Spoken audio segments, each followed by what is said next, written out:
Iya, cek satu. Terima kasih, terima kasih. Weekend ya, kita ngobrolin tema yang santai aja lah. Ya udah agak-agak pening ya. Tapi ini tanggal muda, jadi kita santai dulu ya. Semingguan berita didominasi oleh kunjungan Presiden Jokowi ke Ukraina dan juga ke Rusia. Lalu lanjut ke Timur Tengah. Luar biasa nih. Semua figur yang pengen nyapres juga minggu kemarin tuh sibuk semuanya jalan-jalan. Ya kan? Bahkan dari kemarin juga masih ada aja yang jalan kan. Prabowo jalan ke Abu Dhabi. Abu Dhabi. Apa tuh? Nah, saya selalu salah nyebut nama negara ini nih. Prabowo jalan ke Abu Dhabi. Nah, kalau jadi Abu Dhabi. Salah lagi aja. Ya, Prabowo jalan ke Abu Dhabi. Kemudian Ganjar juga jalan ke Jakarta, takziah. Kemudian Muhaimin juga jalan ke sana kemari, cari koalisi. Capres-capres lagi genit nih, lagi jalan ke sana sini. Kemudian juga Anies jalan juga, jalan di tempat tapi.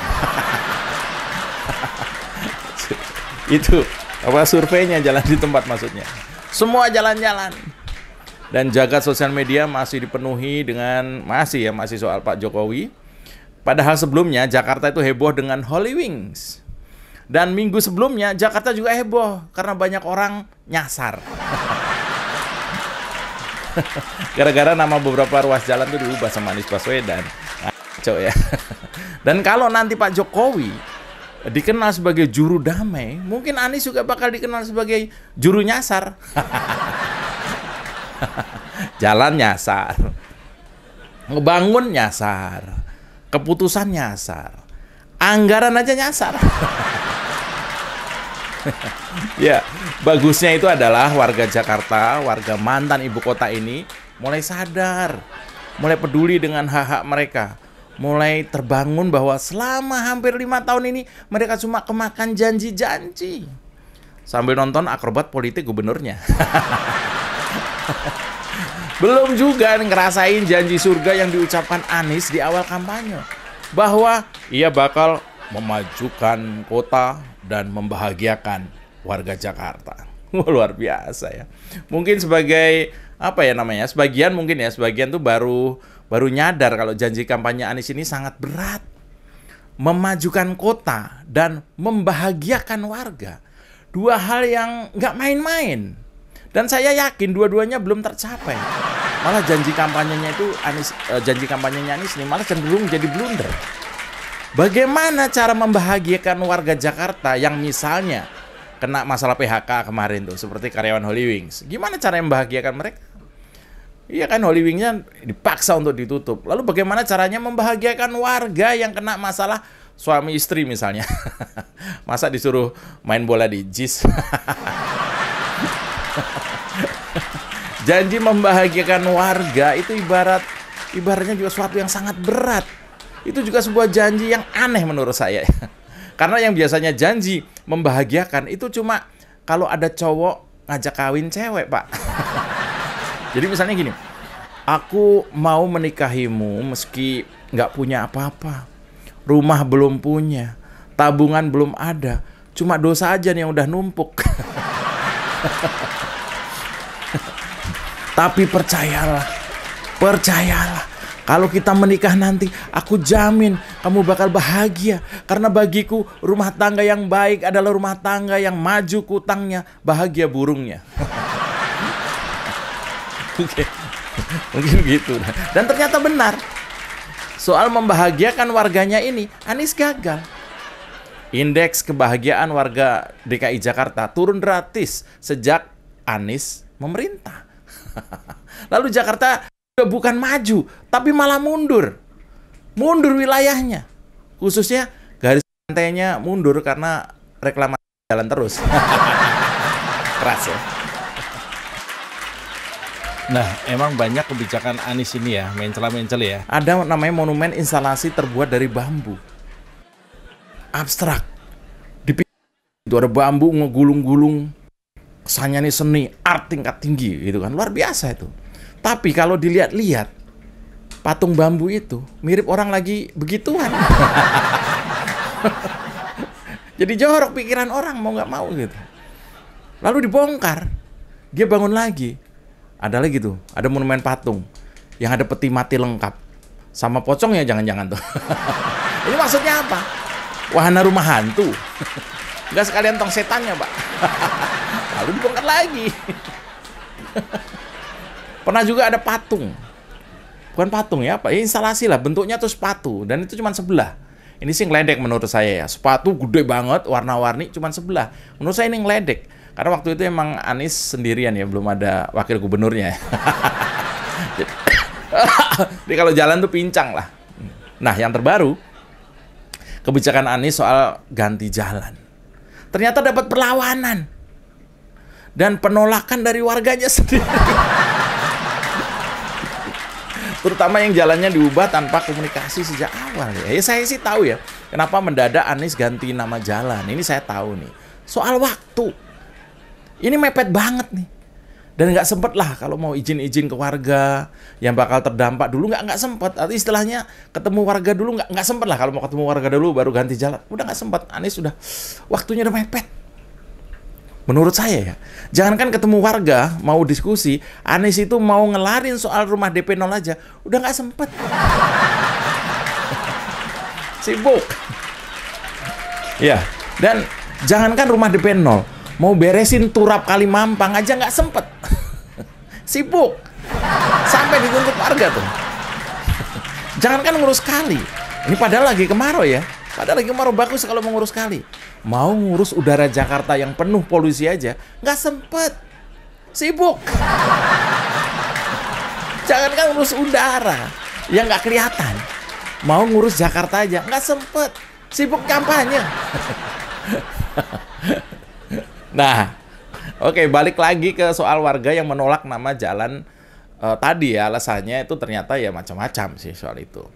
Ada yang menolak karena dianggap Anies ini gampangin banget. Nggak ada babi bu tiba-tiba plang yang baru dipasang. Kan kasihan angkot yang mau lewat. Bayangin angkot yang biasanya lihat jalan Pondok apa gede gitu biasa aja gitu kan lihat. Pokoknya saya lewat situ belok kiri, misalnya kayak gitu kan. Jadi keliling aja nyariin nama jalan. Loh, kemarin ada jalan Pondok Gede di sini. Keliling, muter lagi. Penumpang juga. Iya bang, kemarin ada ya. Iya neng, ini udah nggak ada aja, kumaha cenah. Kemarin di sini jalan Cikini misalnya gitu kan. Ini angkot lain lagi nih. Kemarin di sini ada jalan Cikini. Loh, bener loh. Kok sekarang jalan Cikini nggak ada? Jadi Cikitu. Cek saya. Kebetulan angkotnya tuh, supir angkotnya dari Garut ya. Kemarin Cikini, sekarang Cikitu. Cek saya. Ya. Ada juga yang menolak misalnya perubahan nama jalan karena dianggap nama jalan yang lama itu sudah dikenal luas. Dan lebih mencerminkan misalnya apa ya? Mencerminkan ciri khas wilayah itu. Misalnya ada warga di jalan Rawabelong. Rawabelong itu apa ya? Kembang kalau nggak salah ya. Terkenal dengan orang-orang jualan kembang. Atau juga warga di jalan Budaya. Atau warga di jalan Warung Buncit. Itu ada sejarahnya gitu. Dan mereka juga mikir, wah ini ada sejarah. Kenapa namanya Buncit? Ada sejarah.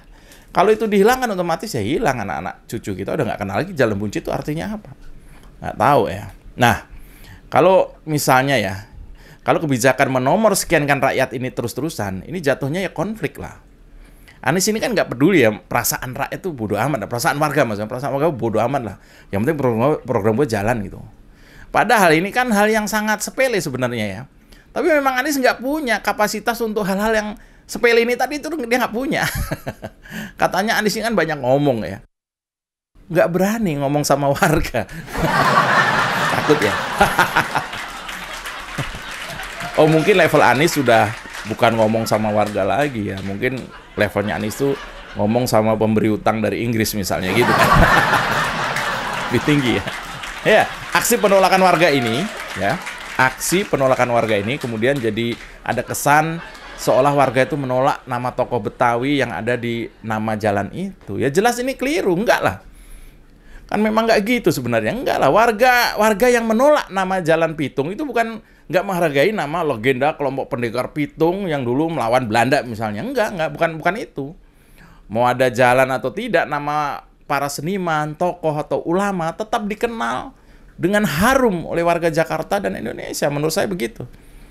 yang tidak menghargai tokoh, figur atau seniman yang dijadikan nama jalan, ya Anies.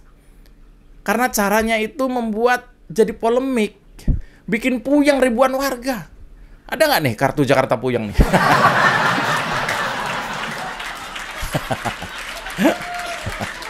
Ya, melakukan suatu kebaikan kalau jalannya salah, caranya yang salah, ya hasilnya jadi nggak baik kan gitu kan. Mungkin ya karena Anies dikejar waktu itu tadi, udah nggak sempet kerja bener, udah nggak sempet lah, udah nggak sempet kerja yang bener tuh udah nggak sempet karena waktunya tinggal.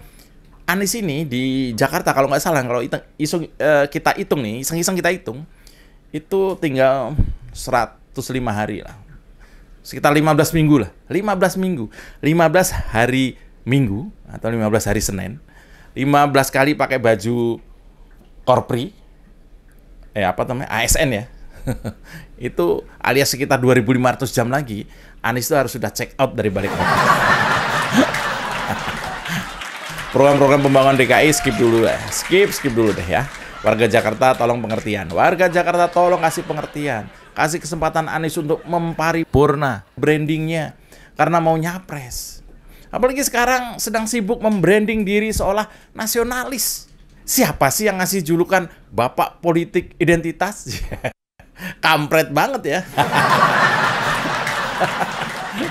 Dan sekarang ini relawan dan partai pendukung haus akan foto dan juga video-videonya Anies, terutama foto dan video yang ada unsur selebrasi yang menarik dan bisa dibuat bahan buzzer balik kota.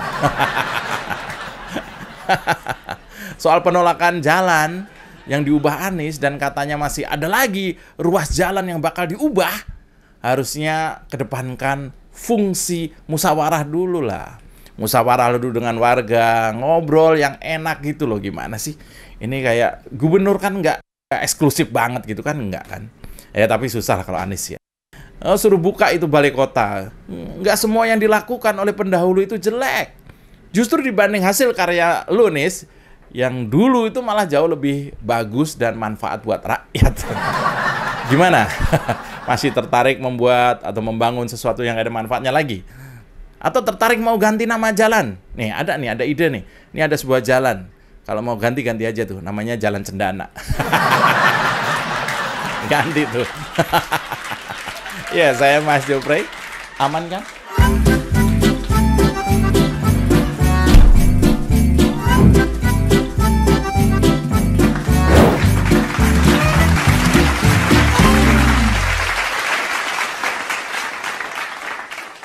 Thank you.